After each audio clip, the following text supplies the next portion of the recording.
Hello, good evening everyone. कैसे हो आप सब लोग? आई होप आप सब अच्छे होंगे और मैं भी बिल्कुल अच्छी हूँ। तो मैं अभी मायके में हूँ और खाना वाना हमारा हो चुका है। तो मैं अपने नीचे वाली मकान से ऊपर वाली मकान में आई थी थोड़ा देखने। इधर बंद पड़ा रहता है ये, लेकिन मैंने सोचा चलो आप लोगों को दिखा देती बाहर से। यहाँ पे मेरे भाई ने 2-4 मुर्गे भी पाल रखी है, तो चलो दिखाती हूँ मैं आप लोगों को। मेरे भाई ने यहाँ पे मुर्गे पाल रखे, मुर्गियाँ, और ये अंडे भी देती हैं।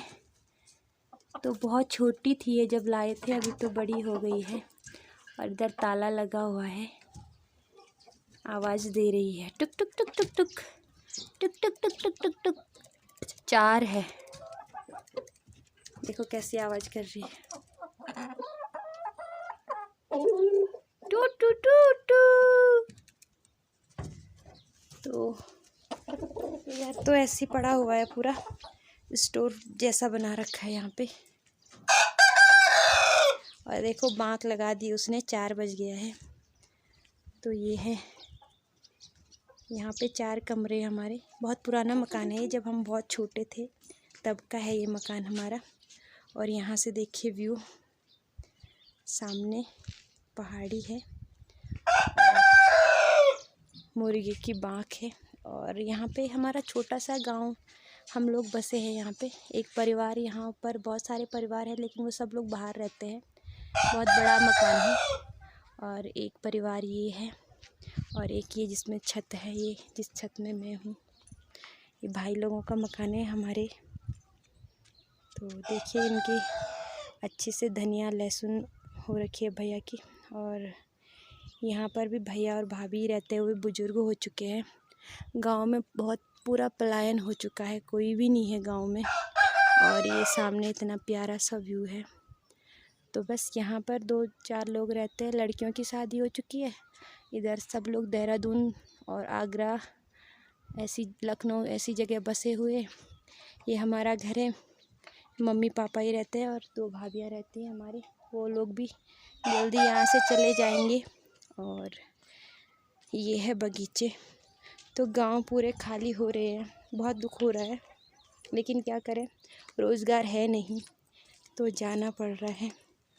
तो इधर ये सारे खेत हैं जो पूरे बंजर हो चुके हैं।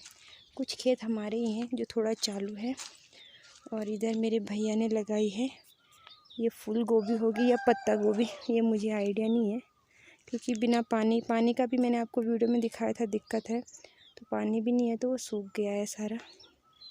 और इधर बगीचे में कुछ तो बोया था बोला, लेकिन पानी की कमी की वजह से कुछ भी नहीं हो रखा है।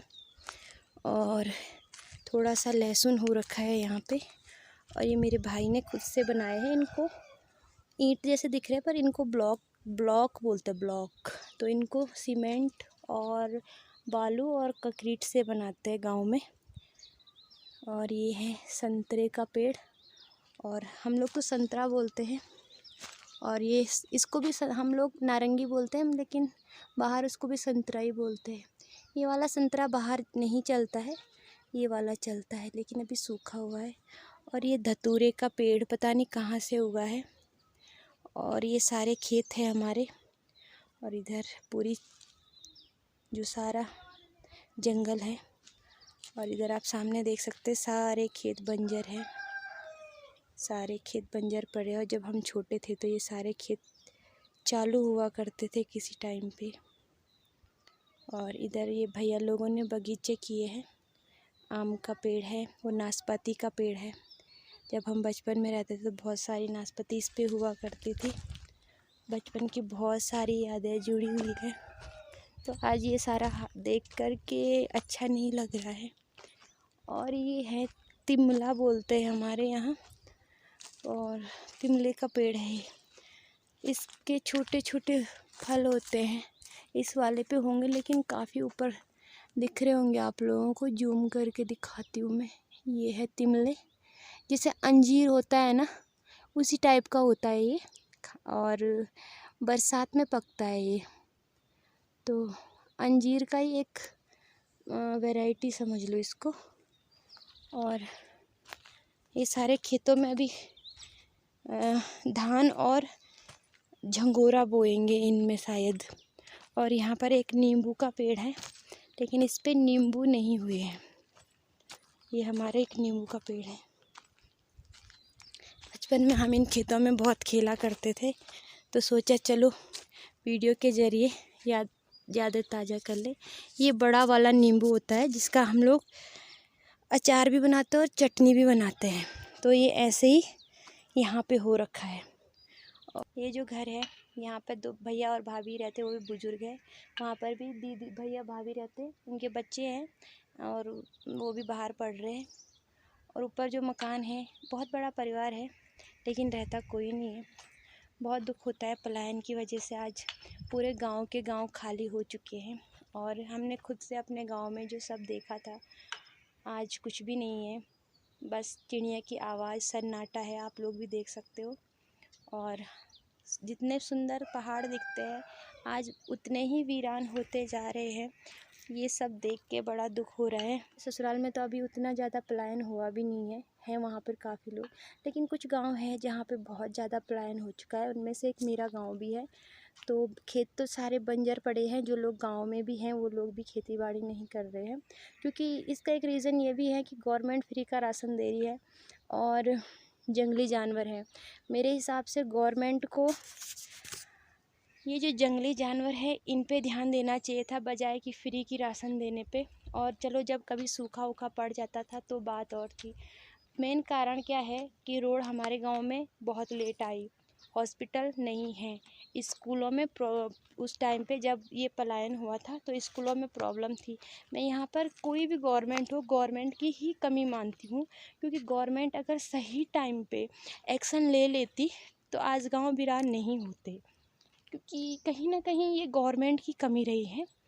और अपने पहाड़ को कोई भी छोड़ना नहीं चाहता है, अपने घर को। थोड़ा सा इमोशनल हो गई हूँ मैं, क्योंकि एक टाइम था यहाँ पे बहुत सारे लोग होते थे और आज पूरा वीरान पड़ा है। सिर्फ 2 बुजुर्ग हैं और उनको भी देखने वाला कोई नहीं है, कोई पूछने वाला नहीं है। बच्चे होते हुए भी दूर से फ़ोन करने से कुछ नहीं होएगा, क्योंकि अगर कल को कोई बात हो गई तो फ़ोन वाला आदमी जब तक यहाँ पहुँचता है, कोई फ़ोन उठाने वाला ही नहीं होगा, तो फिर क्या करेंगे। और उन बुज़ुर्ग लोगों को हम लोग पहाड़ से वहाँ शहरों में ले जा कर के बंदी भी नहीं बना सकते हैं, क्योंकि उन लोगों को वहाँ अच्छा नहीं लगता है। कुछ दिन अच्छा लगता है, फिर वो फील करते हैं अपने को वहाँ पे कैद जैसा। क्योंकि मैं भी गांव से हूँ और मैं भी काफ़ी टाइम से बाहर रही हूँ, मतलब मेरे को भी 15-16 साल बाहर हो चुके हैं। मैंने भी गांव में ज़्यादा अपना टाइम नहीं निकाला है, लेकिन 8 तक मैंने गांव में पढ़ा है और गांव से मैं जुड़ी हुई हूँ। और मेरे हिसाब से हम लास्ट पीढ़ी है जो लोग गांव से जुड़े हुए हैं, जिनका गांव से लगाव है, झुकाव है गांव की ओर। अगर हम लोगों ने छोड़ दिया गांव की ओर लगाव और झुकाव, तो लास्ट पीढ़ी है, हमारे आने वाली पीढ़ी को गांव का पता भी नहीं चलेगा कि गांव क्या होते थे और कैसे होते थे। तो मेरा गवर्नमेंट से रिक्वेस्ट है, गांव को बचाएं, गांव के अस्तित्व को बचाएं। गांव से शहर है, और सही टाइम पे सही एक्शन लिए होते तो गांव वीरान नहीं होते। जब हमारे गांव में पहली बार जंगली जानवर का प्रकोप हुआ था, सूअर का, तो उस टाइम पे अगर गवर्नमेंट ने एक्शन लिया होता तो लोग खेती बाड़ी नहीं छोड़ते। अपने वन अधिकारियों को परमानेंट अच्छे तरीके से तैनात किया होता, टाइम पे इस गांव में रोड आई होती। हम लोगों ने यहाँ से 10 किलोमीटर पैदल चल के पढ़ाई की है 12th तक, 9th 10th 11th 12th, और कॉलेज के लिए तो और दूर जाना पड़ता है। तो ये हमारे गांव की सिचुएशन रही है। खुशी भी किसी को नहीं है, अपना गांव छोड़ने की खुशी किसी को भी नहीं हुई है। अगर मुझे नहीं है तो कहीं ना कहीं हर किसी को नहीं है, लेकिन हम लोगों की मजबूरी हो जाती है। एक बुखार आता है, उसके लिए हमें 10 किलोमीटर दूर जाना पड़ता था और उसके लिए भी रोड नहीं थी। और वो जो 10 किलोमीटर हम मार्केट में जाते हैं, वहाँ पर एक बेसिक हॉस्पिटल है और वहाँ पर एक बेसिक सुविधा भी नहीं है कि कोई डिलीवरी के लिए, नॉर्मल डिलीवरी के लिए भी वहाँ पे जाता है तो उसकी डिलीवरी वहाँ पर नहीं होती है, उसे या तो कर्णप्रयाग या तो श्रीनगर रेफ़र किया जाता है। ही ना कहीं गवर्नमेंट की लापरवाही की वजह से, मैं गवर्नमेंट को ही दोष दूँगी, गवर्नमेंट की लापरवाही की वजह से ही हमारे गांव खाली हुए हैं। और जो भी हमारा गांव खाली हो रहा है, इसका पूरा क्रेडिट गवर्नमेंट को जाता है। मेरी तरफ कोई ध्यान नहीं है, कोई रुझान नहीं है। वोटिंग के टाइम पे सब आते हैं, आओ वोटिंग के टाइम पे आओ, वोट लेके जाओ, क्योंकि गांव तो खाली हो चुके हैं। अब यहाँ पर आके क्या हो रहा है, आके तुम्हारे खेतों में गड्ढे बन रहे हैं। इन गड्ढों से क्या होने वाला है, क्या भरपाई करना चाहती है गवर्नमेंट इन गड्ढों से? मैंने सामने देखा है जो खेत बंजर पड़े हैं उनमें लोग गड्ढे भर रहे हैं, गड्ढे कर रहे हैं। क्या होने वाला है वो गड्ढों से, मुझे ये समझ में नहीं आ रहा है। गवर्नमेंट किसके लिए वो गड्ढे खोद रही है और क्या करने वाली है वो गड्ढों से? कहीं चाय पत्तियाँ लगा दी, क्या होने वाला है? रोज़गार है? ये कौन सा रोज़गार है? और इससे क्या होने वाला है? 10 लोगों को तुम चाय पत्ती पे लगा दो, 10 खेतों में चाय पत्ती लगा दो। विकास ये हो रहा है, गांव के भोले भाले लोगों को आज भी ऐसे ही बुद्धू बनाया जा रहा है। उसमें से भी 20 के कर्मचारी तुम्हारे आधे से ज़्यादा पैसा खा जाते हैं। मैं कोई नहीं होती हूँ ये कहने वाली, लेकिन एक गांव की आम नागरिक हूँ मैं दर्द फील कर रही हूँ। आज मेरे जैसे बहुत सारे नवयुवक जो होंगे वो फील कर रहे हैं इस दर्द को, जो मजबूरी में मजबूर हो रखे अपने पहाड़ को छोड़ के मजबूरी में गए हैं, क्योंकि प्रेशर रहता है ना। क्या करेंगे, खेती में होता नहीं है, नौकरी, हमारे पास कोई साधन नहीं है। पहाड़ों में एक खेती साधन है, वो बंद पड़ चुकी है। क्यों? क्योंकि सुअर की डर से लोगों ने करना छोड़ दिया है। अब सारे जंगली जानवर घर तक आएंगे, क्योंकि गांव लोगों ने छोड़ दिए है।